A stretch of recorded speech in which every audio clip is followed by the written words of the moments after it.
Rangkaian seleksi penerimaan calon pegawai negeri sipil atau CPNS telah kembali berjalan. Kini, para peserta yang telah dinyatakan lolos dalam tahap seleksi kompetensi dasar atau SKD akan segera melanjutkan ke tahap seleksi kompetensi bidang atau SKB. Pada 1-7 Agustus 2020, para peserta telah melewati periode daftar ulang dan pencetakan kartu mulai 8 Agustus 2020. Menurut Kepala Biro Hubungan Masyarakat, Hukum dan Kerja sama BKN, Paryono, setelah tahapan pencetakan kartu, peserta tinggal menunggu jadwal tes SKB. Penjadwalan ini akan dilaksanakan pada 10-14 Agustus 2020 dan pengumuman jadwal dilaksanakan pada 18 Agustus 2020. Jadwal SKB akan diumumkan oleh masing-masing instansi. Adapun materi yang akan diujikan saat SKB akan dibuat oleh masing-masing instansi pembina jabatan.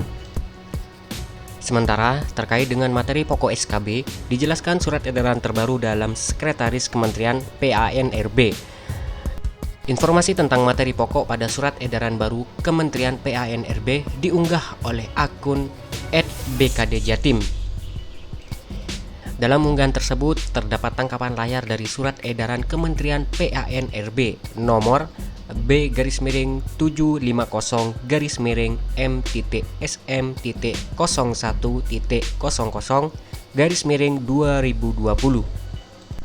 tentang materi pokok soal SKB dengan CAT untuk seleksi CPNS 2019 tertanggal 10 Agustus 2020. Terkait surat edaran tersebut, Paryono membenarkannya. Benar itu, surat edaran Kementerian PANRB, jawab Paryono saat dikonfirmasi Selasa 11 Agustus 2020. Dalam surat edaran ini disebutkan bahwa Panselnas memberikan materi pokok soal SKB dengan CAT untuk jabatan fungsional yang disusun oleh instansi pembina jabatan fungsional. Sementara untuk jabatan pelaksana yang bersifat teknis digunakan soal SKB yang bersesuaian atau masih satu rumpun dengan jabatan fungsional terkait.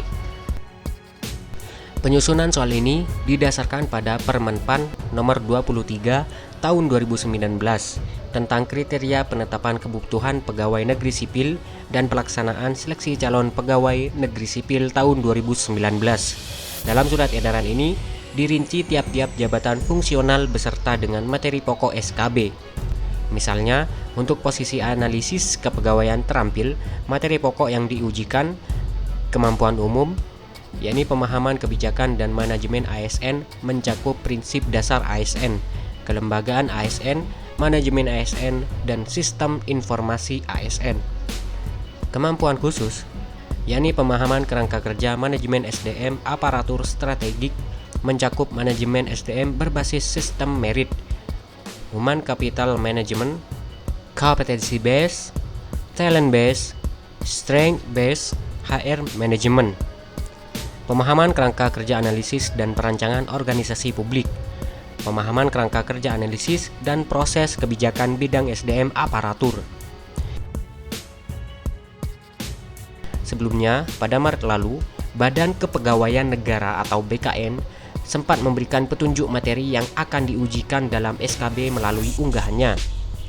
Cluenya, cari Permenpan dan peraturan instansi terkait mengenai jabatan itu. Kombinasikan dengan bidang pendidikanmu yang berkaitan dengan jabatan tersebut. Ingat, penyusun soal bidang adalah masing-masing instansi pembina jabatan tersebut. Melalui unggahan balasan kepada salah satu akun yang menanyakan terkait materi SKB, berikut adalah petunjuk yang diberikan. Cari Permenpan dan peraturan instansi terkait mengenai jabatan itu. Kombinasikan dengan bidang pendidikanmu yang berkaitan dengan jabatan tersebut. Ingat, penyusun soal bidang adalah masing-masing instansi pembina jabatan. Jabatan fungsional yang membuat adalah instansi pembina jabatan fungsional, sedangkan soal jabatan pelaksana dibuat oleh instansi masing-masing, jelasnya. Mengutip dari Permenpan Strip RB nomor 23 tahun 2019, ada sejumlah ketentuan dan materi SKB yang dapat diperhatikan oleh para peserta CPNS 2019. Salah satunya adalah terkait pelaksanaan dan materi SKB di instansi pusat selain dengan CAT.